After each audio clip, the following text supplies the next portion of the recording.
Magandang araw sa inyo mga kababayan. Ito po ang Kababayan TV.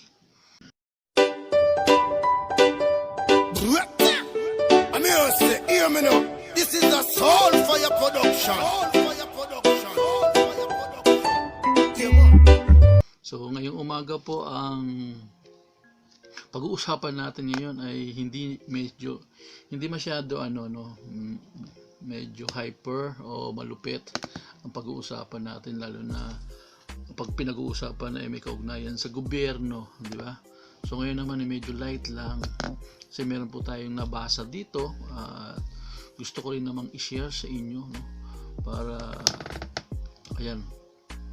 Para naman kahit papaano ay makatulong din sa iba, no? Baka kasi may ganitong klase ng karakter ang isang tao o mga magulang o mga kabataan o kahit sino, no?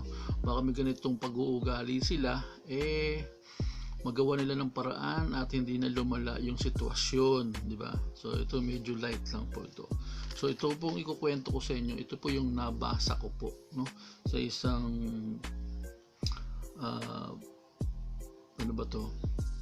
sa isang dyaryo na nakita ko dito. Yan. So bali itong kwento na to ay pang pamilya. Yan. Sabi nga nila, di ba, pag magulang dapat ang pamilya inaalagaan, ang mga anak inaalagaan, hindi pinababayaan. Kaya nga may mga kaso na tayo ngayon na mga bagong litaw na mga batas, no, di ba? Pag pinabayaan yung magulang ang kinakasuhan o binabigyan ng parusa, no? At saka yung mga bata ay pinoprotektahan. Yan. So, itong kwento na to ay nangyayari sa ibang lugar, hindi naman dito sa atin. Pero baka sakaling makatulong sa inyo mga kababayan ko, no? So, ito ay mayroon ditong inilalarawan na mga magulang, may nanay at tatay na kung saan napabayaan nila yung kanilang anak, no? Alam niyo po ba namatay yung kanilang anak sa simpleng bagay lang, no? Sa simpleng bagay lang na hindi naman sakit, no? O, may nangyari doon sa anak nila na pwede namang solusyonan, kaya lang talagang napabayaan. So kung isipin nyo, siguro napakapabayaan naman ng magulang na to sa simpleng bagay na to, hindi pa nagawa ng paraan. Alam niyo po ba yung kaso kung ano ang kinamatay ng bata, ng anak nila? Iyon ay dahil lamang po sa kuto. Di ba dito sa Pilipinas, uso yan pag dumarating yung summer, di ba? Kapag tag-init, talagang kinukuto yung mga kabataan natin. So dahil lang sa kuto, yung anak nila namatay. So ikukwento ko po yung ilang detalye dito tungkol kung bakit namatay at kung bakit kinasuhan ng murder. Pero mo kinasuhan ng murder yung magulang niya dahil sa pagkamatay ng kanilang anak. So ito na po yung kwento. So sabi dito, sa simula daw sa kanilang pagiging malinis sa katawan at paghubog ng kanilang ugali. Mali, hindi yan. Responsibilidad natin silang alagaan. So yung mga anak, responsibilidad daw nating alagaan at ibigay yung magandang kinabukasan para sa kanila. Subalit, hindi daw lahat ng mga magulang ay kayang alagaan o maging responsable sa kanilang anak. Siyempre, kita mo naman yung kuto, napabayaan mo at nasawi pa yung bata, no? Namatay pa yung anak mo nang dahil lang sa kuto. So anong ginawa mo doon sa kuto? Inayaan mong magpiesta sa ulo ng iyong anak yung mga kuto hanggang sa masawi yung anak mo. Siguro naman ilang taong kaya yun, no? Ilang taong kaya tumagal yung mga kuto sa ulo ng anak nila at namatay yung anak nila. Tuloy natin yung kwento. Subalit, hindi lahat ng mga magulang ay kayang alagaan o maging responsable sa kanilang mga anak. May ilang pinababayaan lamang ang mga ito. So yun, baka nga umabot sa ganung punto kung bakit umabot pa sa pagkasawi ng kanilang anak, no? Na ang dahilan ay kuto. Di ba? Samantala, isang nakagugulat na balita, yan. So isang balita po siya na nangyari po sa isang bansa o sa isang lugar diyan sa Amerika, sa Georgia, matapos umunong masawi yung bata, no? Dahil sa sobrang dami ng kuto. Yan. Ang ganda pa naman ng bata. Yan. So ayon dito sa ulat ng isang TV network, ang naging problema at pagkasawi ng bata ay cardiac arrest at severe anemia ang ikinasawi ng 12 taong gulang na si Caitlin Yozbiak. Yan ang apelyido niya. Ang ganda. So yan si Caitlin, 12 taon ang edad niya at nasawi sa na-discovering karamdaman na tinatawag na cardiac arrest at severe anemia. Ayun, naubusan ka ng dugo. Anemic, na-anemic siya eh. Anemia, di ba? So, ibig sabihin, ubod ng dami ng puto yung ulo mo para magka-anemic ka o kaya magkaroon ka ng ganitong sakit na anemia. Di ba pagka-anemia, maubusan ka ng dugo. So, ang dami sigurong puto nun, di ba? Baka mamaya, yun yung sinasabi dati na yung mga tinitigyawat ang mukha, di ba? Anong tawag dito? Hindi na tigyawat hindi na mukha yung nakalita, puro tigyawat na punong-puno na ng tigyawat yung mukha niya, no? Hindi na mukha pa ganun. Baka dito ganun, hindi na buhok ang nakikita mo, puro kuto na yung nakikita mo sa ulo mo, imbis na buhok, kuto, puro kuto, di ba? So ayon dito sa Bureau Investigation ng Georgia na si Ryan Hilton, gayon lang siya nakakita ng pinakamalalang peste ng puto at posible umanong dahil sa pagsipsip ng dugo kaya bumaba ang blood iron level ni Caitlin. Ayun, no? Siyempre, hindi lang basta pagsipsip, kundi madaming sumisipsip dyan para maubusan ka ng dugo at mamatay ka, di ba? So, kwento ng kanyang nanay ni Caitlin, halos 1 linggo na raw na hindi napapaliguan ang kanyang anak. Kaya doon sa mga hindi mahilig maligo, tapos may kuto ka pa, ayan, babala yan sa inyong hindi mahilig maligo, tapos kutuhin ka pa. Yan ang maaaring mangyari sa iyo, baka matigok ka.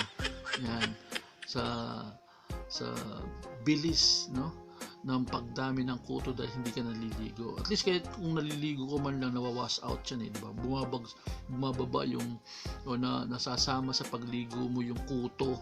Dito nakalagay dito halos 1 linggo na raw siyang hindi napaliliguan. So bili mo, dapat ginagawa yan ng mga magulang. Kung bata pa siya, sabagay 12 years old na siya, di ba? So sinasabihan man lang maligo. Malamig kasi sa Amerika, di ba? Sa mga naging pagsusuri at investigasyon ng otoridad, na pag-alamang napakadumi raw ng bahay ni na Caitlin at kahit mga daga ay makikita sa loob ng kanilang tahanan. Ay naman. So hindi lang yung bata ang may peste sa ulo, pati yung bahay nila pinepeste ng mga daga dahil hindi naglilinis yung kanyang mga magulang. Ayan. Kaya doon sa mga magulang na nakatunganga sa loob ng bahay nyo, maglinis kayo ha. Baka yung anak ninyo ay pinepeste na ng mga kuto, pati yung bahay nyo may peste na. Sa libayan kayong doon nagdadaan, parang walang pakialam yung daga, dumadaan din yung daga, parang ganun di ba? Yan. Sa inilabas na mga report ng doktor na sumusuri kay Caitlin, sinasabi nitong sapat na ang matinding pamimeste ng mga kuto sa ulo ng bata upang maging dahilan ng pagkasawi nito. Yan. So yun. So posible na ang isang batang kinukuto tapos hindi pa naliligo, may posibilidad na masawi o mamatay dahil doon sa sinabi kanina. Anong sinabi kanina? Balikan natin yung sakit niya, cardiac arrest na narinig ko kanina, cardiac arrest at severe anemia. Yun, di ba? So yun ang magiging karamdaman mo dahil sa dami ng kutong nandyan sa ulo mo. Okay, so tuloy natin, no? So ayon pa dito, ayon kay Brent Cochran, Senior Assistant District Attorney ng Okmulgee Judicial Circuit, cardiac arrest ang ikinasawi ni Caitlin at pangalawa ang severe anemia. So bali 2 klase pala ng sakit ang inabot niya, no? So, na-cardiac arrest pa. Alam mo yung mga cardiac arrest, yung mga may sakit sa puso yan, eh. Parang ganun, di ba? So, na-cardiac arrest muna siya. Then, yan. Yung pinasawi niya is cardiac arrest. Tapos yung pangalawa, severe anemia na resulta ng palagiang pagsipsip ng mga kuto sa kanyang ulo kaya bumaba ang iron sa kanyang dugo. Yun. So, nawalan siya ng iron dahil do sa pagsipsip ng mga kuto sa ulo niya. Okay? Samantala, may naipasang batas sa Georgia noong 2014, noong 2014, kung saan nakasaad dito na maaaring sampahan ng kasong second degree murder. Ayan na. Pinasuhan na yung mga magulang niya ng murderer. So mabuti kayo mga magulang, wala pang kaso sa Pilipinas ng anak ninyo kapag nagkakuto ay kakasuhan kayo ng murder pag namatay yan. Sa bagay wala pa naman dito sa Pilipinas na ang anak nagkakuto at namatay, diba? O ang naaagapan naman. Pero pagka namatay yan, sobrang kapabayaan mo na yan, magulang, no? So may possible din makasuhan ka ng murder sa kapabayaan mo sa iyong anak. Di ba mayroon na tayong batas ngayon na ang magulang napabayaan yung anak, nasawi, namatay, may possible na kasuhan ng magulang. So posible magamit ito, di ba? May ganun din, di ba? So sabi dito, ang sinumang magulang o tao kung may ebidensyang magpapatunay ng kanyang kapabayaan, nako, mga parent, mga magulang, isang lisa pa lang, agapan yun na, baka makulong kayo ng murder, makasuhan kayo ng murder. Yan. Ebidensyang magpapatunay ng kanyang kapabayaan sa pagkasawi ng isang bata habang nasa ilalim ng kanilang pangangalaga. So, hindi lang magulang, kung sino man ang nag-aalaga doon sa bata at nagkalisa yan at dumami ang kuto niyan at namatay, ay pwede kang kasuhan ng murder. Ayan, pwede kang makulong dahil sa kuto. Yun yung kuto, ipinakulong ka ng kuto. Ilang linggo matapos ang pagpanaw ni Caitlyn ay dumalo ang pamilya nito sa Wilkinson County Superior Court. Sa nangyaring pagdinig ay napatunayang very unclean ang bahay ni Caitlyn. Kaya dun sa mga magulang na tamad maglinis ng bahay, nakatiwangwang maghapon, maglinis kayo ng bahay nyo. Makakatulong yan para hindi kayo pestehin. Di ba? Parang ganun. Ayan. Sabi dito, ang bahay ni Caitlyn at maging sa kanilang kama ay may makikita ng mga kuto. Dahil dito ay napatunayan na nagkasala ang mga magulang ng bata. Kaya inaresto, yan na, inaresto siya, namatay, di ba? Inaresto sina John Joseph Yosbiak, 38, 38 edad nila, at Mary Catherine Horton, 37 naman, at kinasuhan ng second degree murder at cruelty to children in the second degree.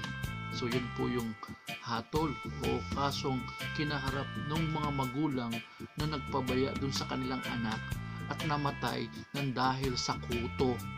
No, mga kababayan. So yun po yung ating kwento ngayong araw na to. Bagamat hindi masyado controversial, pero controversial pa din mga kababayan. Para kasuhan ka ng murder, diba? Nang dahil sa kuto, no? Kinasuhan ng murder yung mga magulang. Kasi namatay yung anak nila. Nang dahil sa kuto. So, dalawang sakit yung nakuha ng bata. Cardiac arrest. Na-cardiac arrest yung bata. Tapos, dumating pa siya dun sa o basta may connection sa anemia. So yun, nang dahil naubusan daw ng iron sa dugo, no? Dahil sa sobrang pagsipsip ng mga pesting na sa ulo niya. Yun nga yung quote. So yan mga kababayan, no?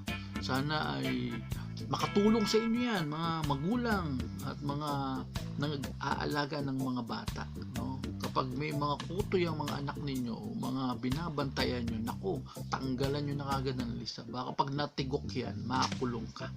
So paano mga kababayan? Hanggang dito na lang po ang ating pinag-uusapang balita o kwento.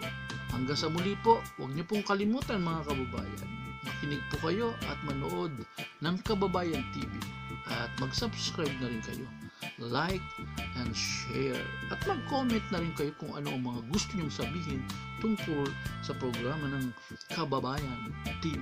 Hanggang sa muli, paalam.